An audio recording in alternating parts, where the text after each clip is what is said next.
Olá, meus amigos e irmãos.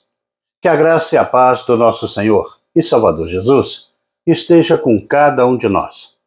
Começamos aqui mais uma lição da revista Palavra e Vida.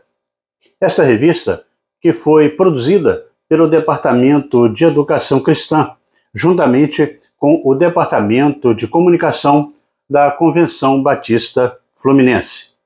Essa revista ela foi escrita pelo pastor Luciano Conzendei dos Santos, com o título O Reino e o Monte, a cidadania do reino e o sermão do monte.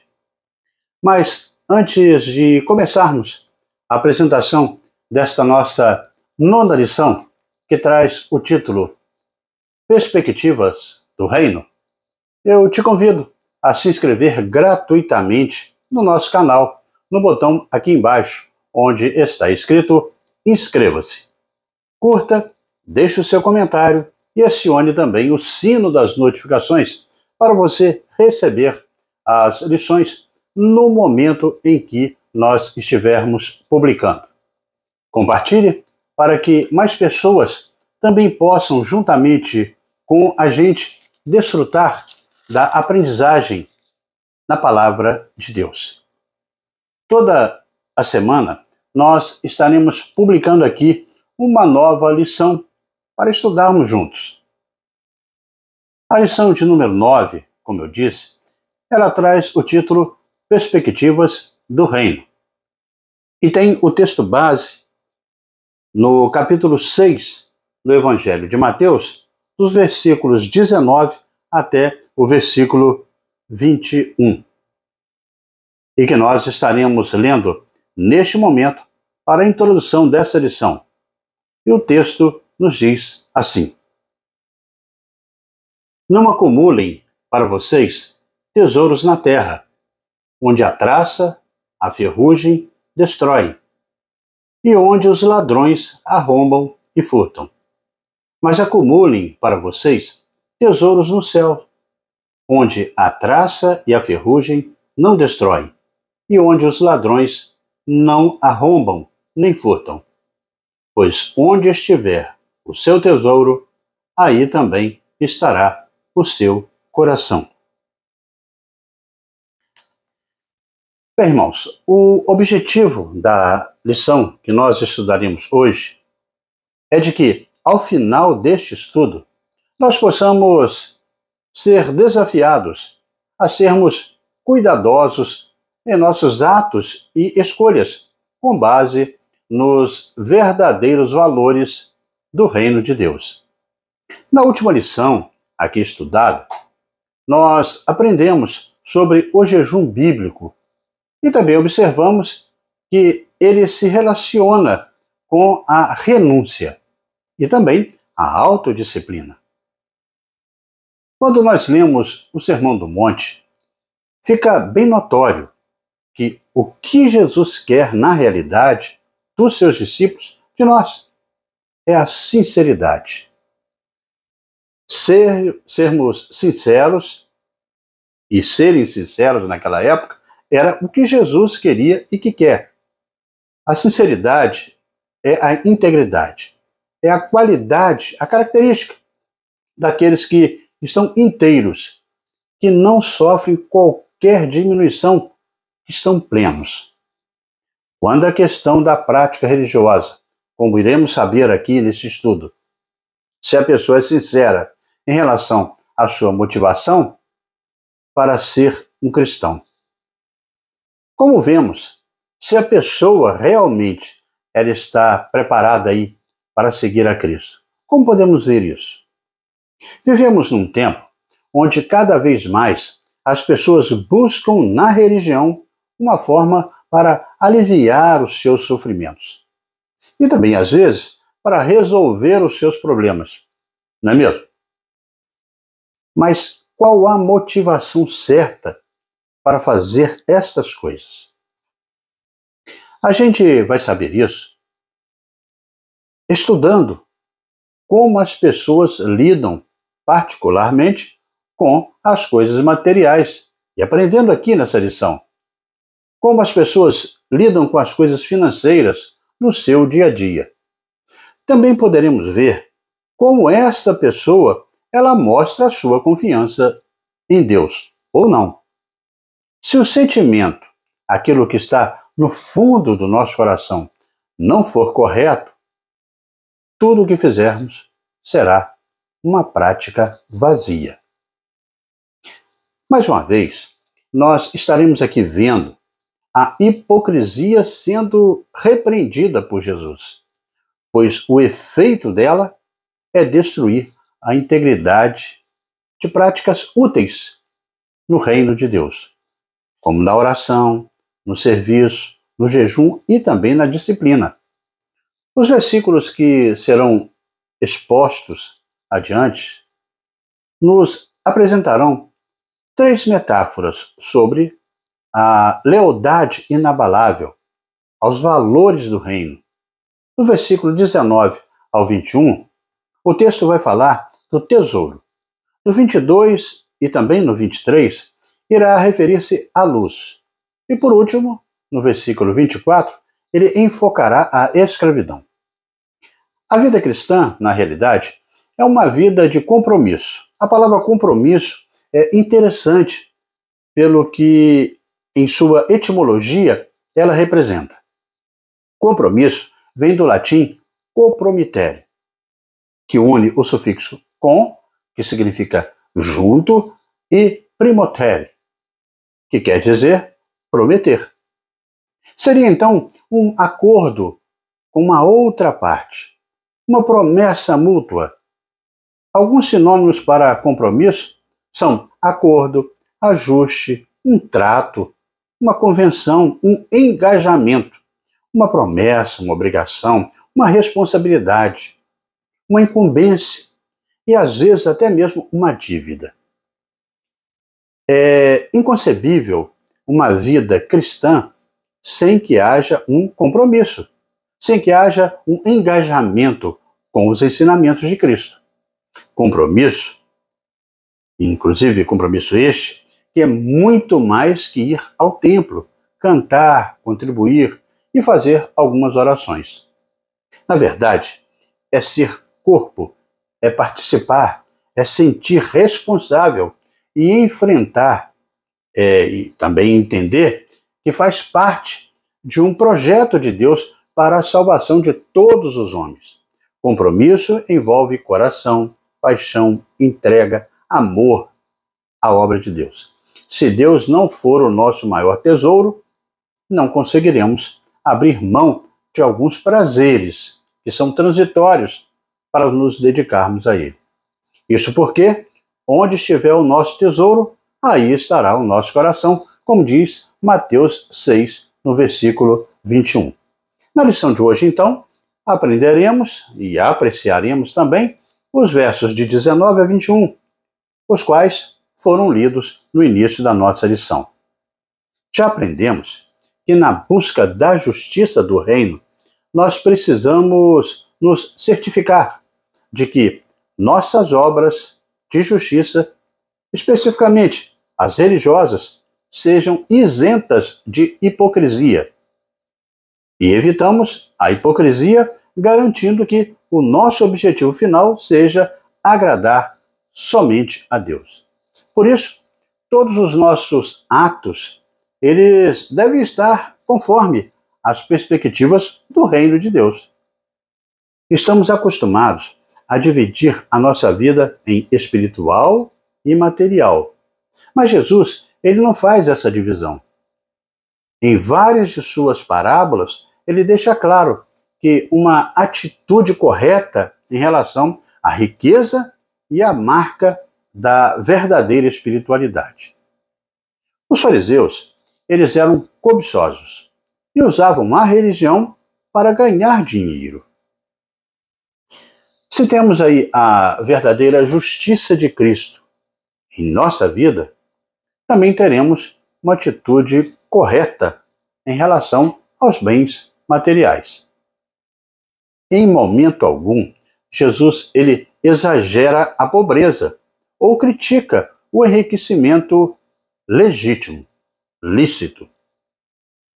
Deus, ele fez todas as coisas, inclusive a comida, a roupa e também os metais preciosos. E declarou que tudo isso, todas essas coisas que ele fez, são boas. Deus sabe que precisamos de certas coisas para que possamos viver.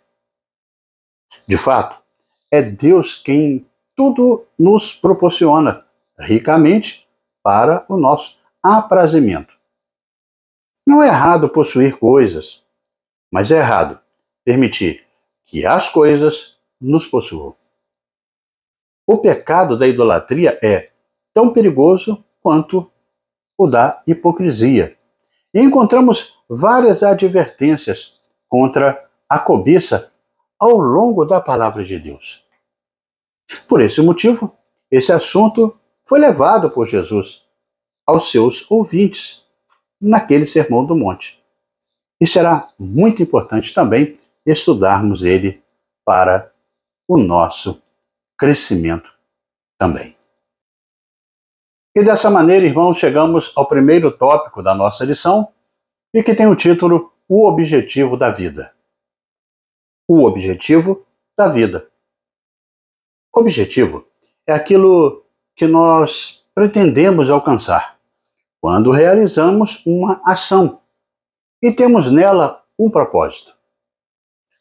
Assim, qual seria o objetivo de Jesus quando ele enfatiza aos seus discípulos e também aos ouvintes esta questão de não juntar tesouros na terra? Quando o Senhor Jesus ele ensina sobre não acumular tesouros na terra, ajuntar, armazenar, estocar, ele aponta para o objetivo da vida. E é bem necessário um equilíbrio entre ter e ser, permitir e ser dominado por aquilo que a pessoa tem. A escolha está entre encontrar os seus valores finais nos tesouros que perecem ou nos que permanecem. Por isso, é necessário fazer o teste com a gente, se a nossa espiritualidade é de fato compromissada com o reino de Deus. Jesus, ele vai mostrar um contraste entre as duas ideias, a saber, a dele e a da religião da sua época, principalmente do farisaísmo. Ao analisarmos o versículo 19 em diante, ele diz: não acumulem para vocês tesouros na terra, onde a traça e a ferrugem destrói, e onde os ladrões arrombam e furtam. Mas acumulem para vocês tesouros no céu, onde a traça e a ferrugem não destrói, e onde os ladrões não arrombam e nem furtam. Pois onde estiver o seu tesouro, aí também estará o seu coração. Foi o texto que nós lemos no início. Jesus aqui, ele abre algumas indagações em termos de objetivo da vida de cada pessoa, tais como aí: será que a pessoa, ela crê mesmo em Deus? Será que Deus é mesmo a prioridade dessa pessoa? Será que as coisas do reino mexem com os sentimentos dessa pessoa na sua vida? Nós vamos ver com o estudo de hoje em que medida as riquezas passageiras deste mundo, que serão corroídas pelas traças e também pela ferrugem, como elas dominam as vidas de certas pessoas e atingem com impacto grandioso os seus corações. Jesus vai deixar bem claro que não pode ser dessa maneira. Não pode ser assim o proceder dos seus discípulos. Aliás, ele deixa isso bem claro quando ele destaca que ninguém deve servir a dois senhores. porque vai amar a um e estará ao mesmo tempo odiando o outro. Dessa forma, ninguém poderá servir a Deus e também, simultaneamente, ao dinheiro. Nós precisamos ter ciência de que compartilhamos aquilo em que colocamos o nosso coração. O texto que nós lemos afirma que os tesouros da terra são perecíveis, porque não existe segurança, uma segurança permanente nas coisas materiais. A traça, a ferrugem, os ladrões são ameaças à segurança dos bens, independente da classe social e também intelectual. Se nossos objetivos forem escusos a hipocrisias, elas estarão corroindo aí a insatisfação, serão reais. Tesouros na terra fazem a alegria dos ladrões, que entram facilmente nas casas. As paredes da maior parte das casas da Palestina na época de Jesus eram de barro. Então, eram fracas e eram facilmente invadidas. Jesus, ele usa deste verbo aí, que era destruir, invadir, de forma analógica a essa questão de segurança. Se o coração ele ama as coisas materiais e coloca o lucro nelas, aí então as coisas da terra, os investimentos no céu, o único resultado possível é o trágico prejuízo. E prejuízo, esse substantivo masculino, ele remete ao dano ou perda que a pessoa que pode causar aí a pessoa na vida dessa pessoa. Qualquer área delas. Pode ser perda monetária, financeira, de modo geral. Pode ser também uma perda imobiliária, causada por uma ou outra perda aí, que pode ser até mesmo judicial. Pode ser também uma perda moral, causada aí por violação da honra ou imagem de alguma pessoa. Pode ser uma perda causada pelas ofensas aos direitos da personalidade, a intimidade, a privacidade, a honra, a imagem da pessoa. Pode ser também uma perda por um dano estético, que pode ser configurado aí numa lesão à saúde ou à integridade física de alguém, e resulte aí em constrangimento. Enfim, o tesouro que temos neste mundo sempre será suscetível de experimentar um prejuízo qualquer. E assim, irmãos, chegamos ao segundo tópico da nossa lição e que tem o título O Foco Certo. O Foco Certo. Como vimos no tópico anterior, as coisas desse mundo são passageiras e com possibilidade de perdas. Por outro lado, uma coisa antagônica a toda essa questão terrena, surge a questão do reino dos céus. Isso remete a tudo que se apresenta de forma contrária ao terreno, que faz oposição entre essas duas noções de tesouro, com dois conceitos, duas ideias bem distintas entre um e outro.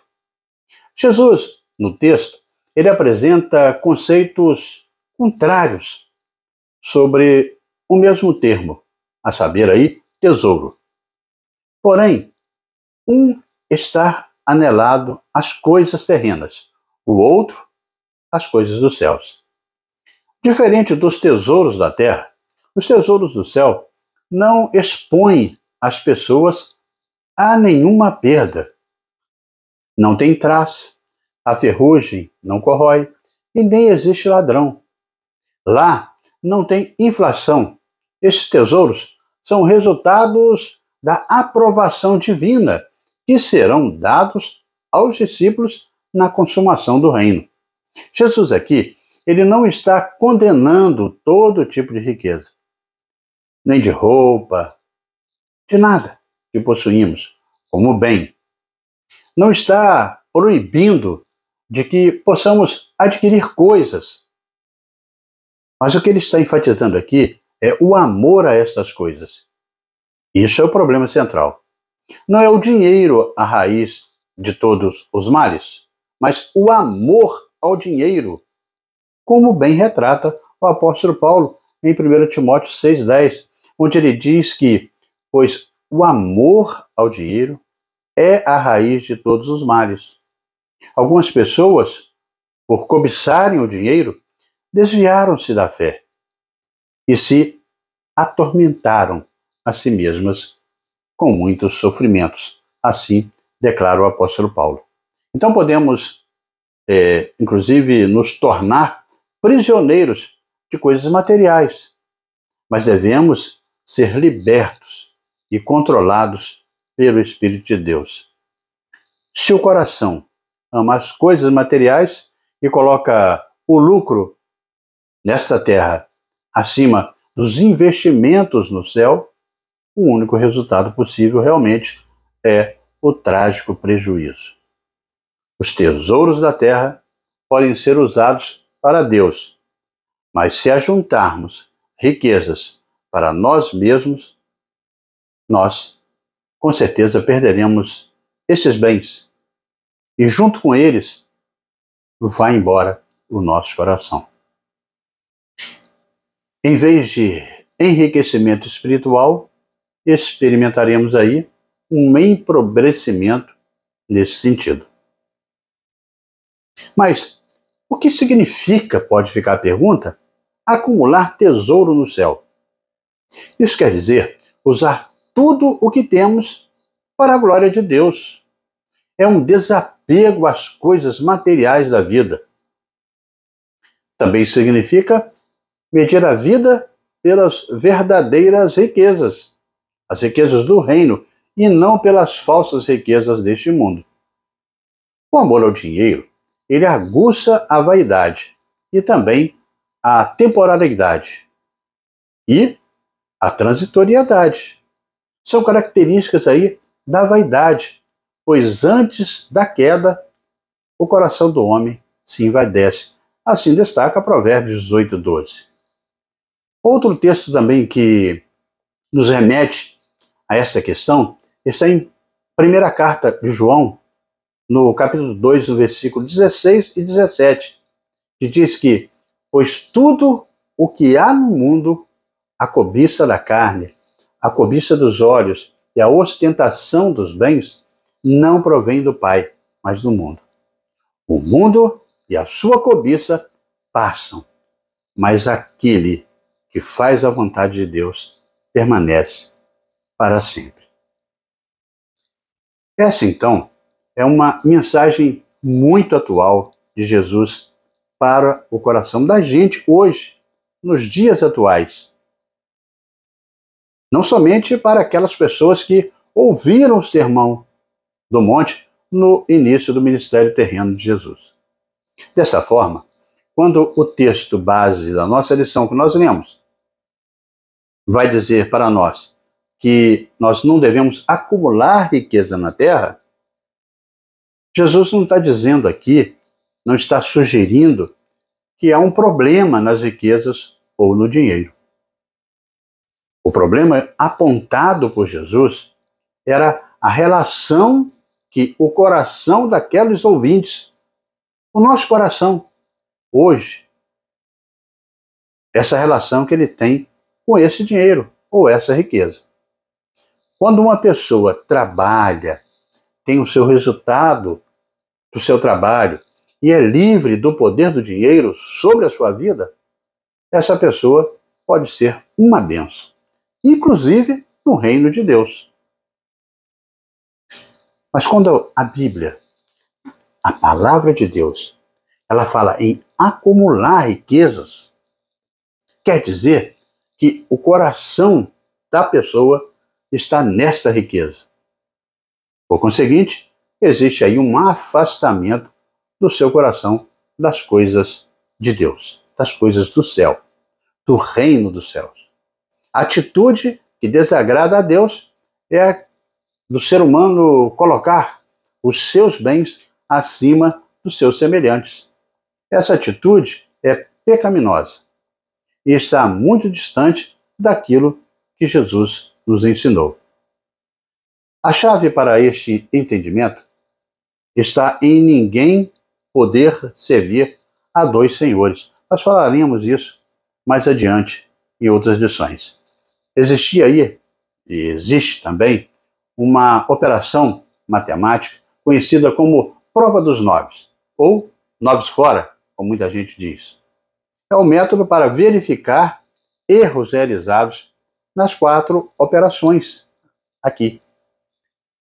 A pergunta que serve como a prova dos 9 para nós nesta questão é que Jesus traz para os seus ouvintes e para nós também é a seguinte: os bens materiais que temos, eles nos abençoam, nos ajudam e nos servem na vida, ou a nossa vida está a serviço destes bens?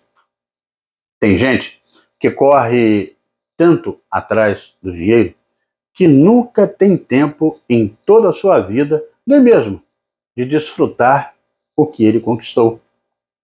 É uma coisa desequilibrada e bem distante dos padrões que Jesus quer para os seus discípulos.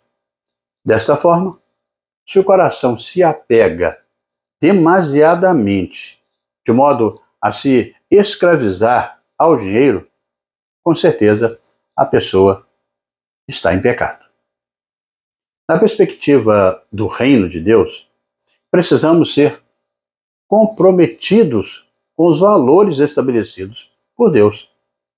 Trocar o eterno pelo temporal é um mau negócio, já dizia Donald Arthur Carson, teólogo e professor do Novo Testamento.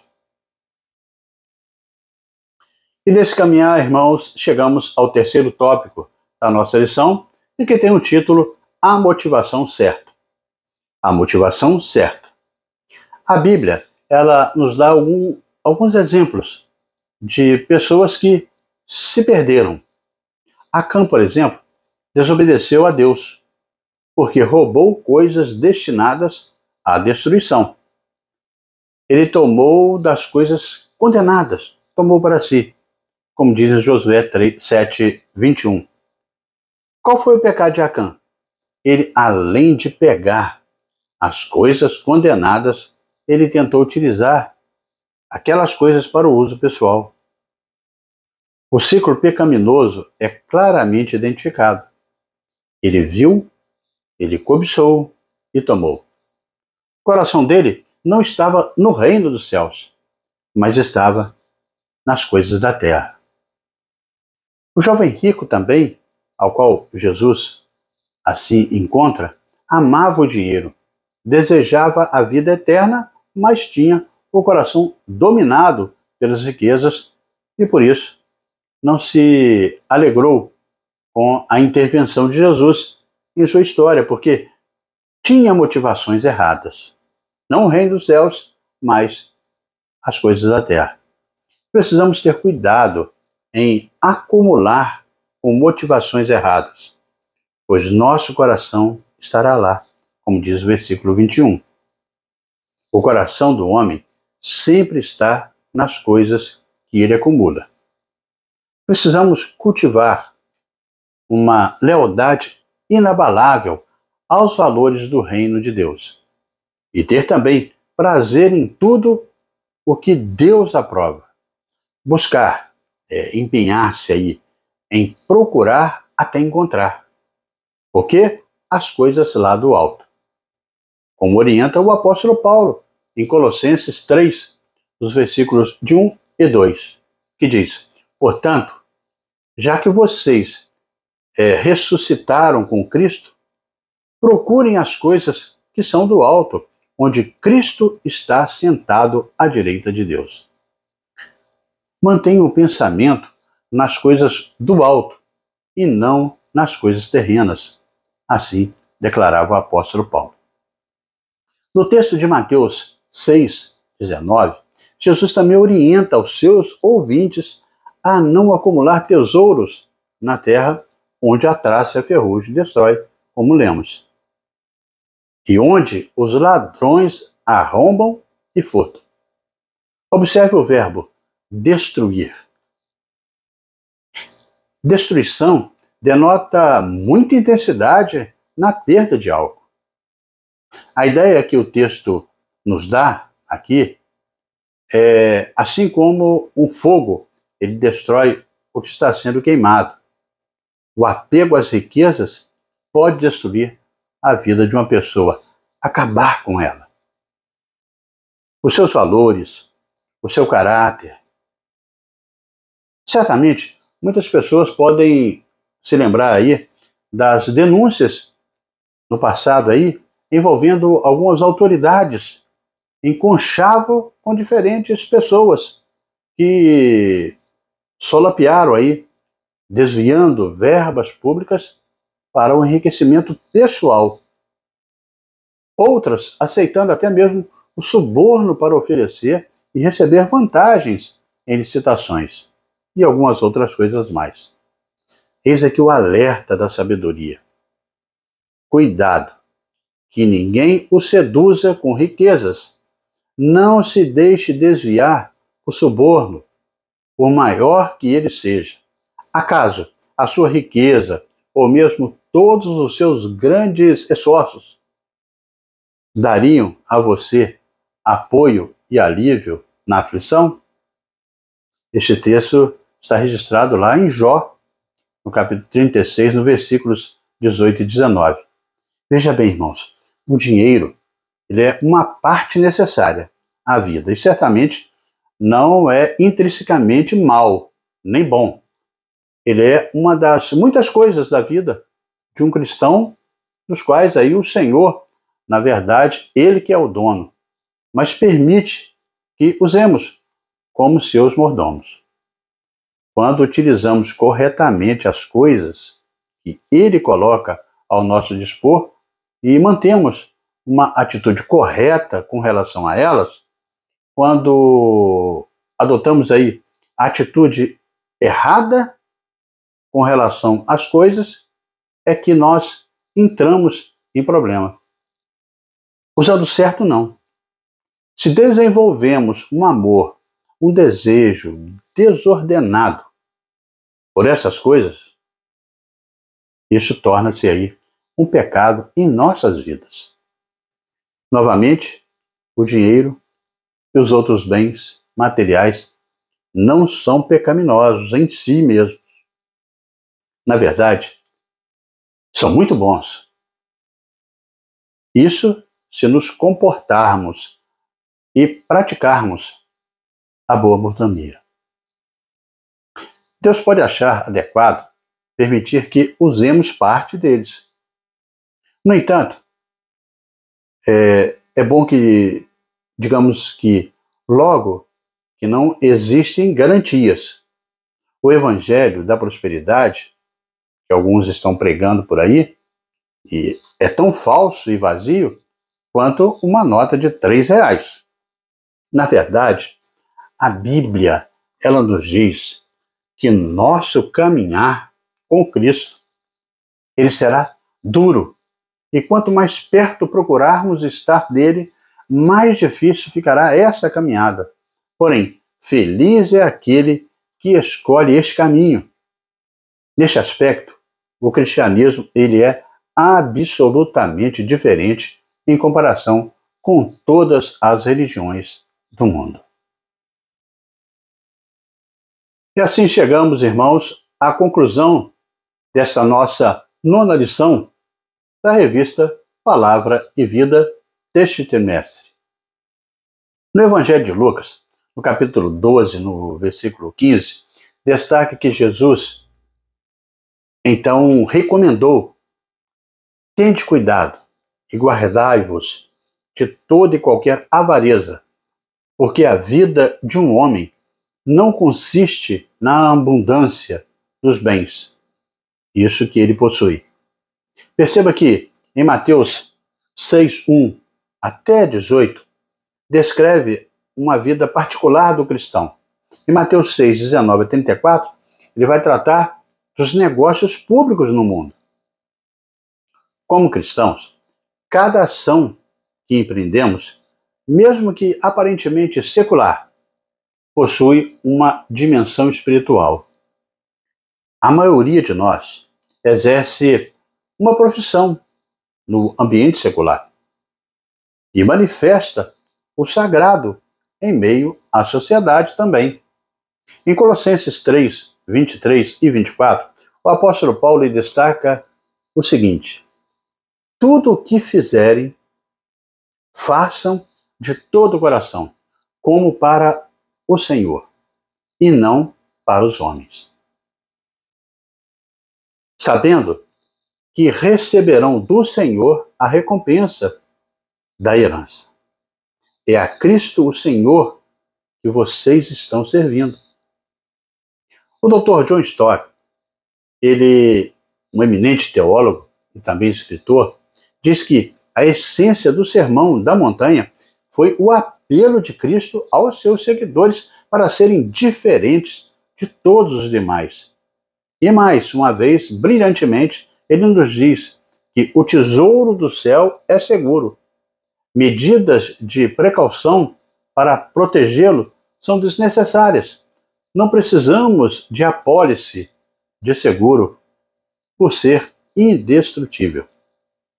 Encontramos aí uma ilustração que encaixa muito bem nessa questão que nós estudamos hoje. Questão antagônica, que é o mundo e o reino dos céus. Acostumado a todo conforto no seu lar, um jovem, ele estava encontrando muitas dificuldades na universidade por onde ele foi. Ele estava longe da sua casa.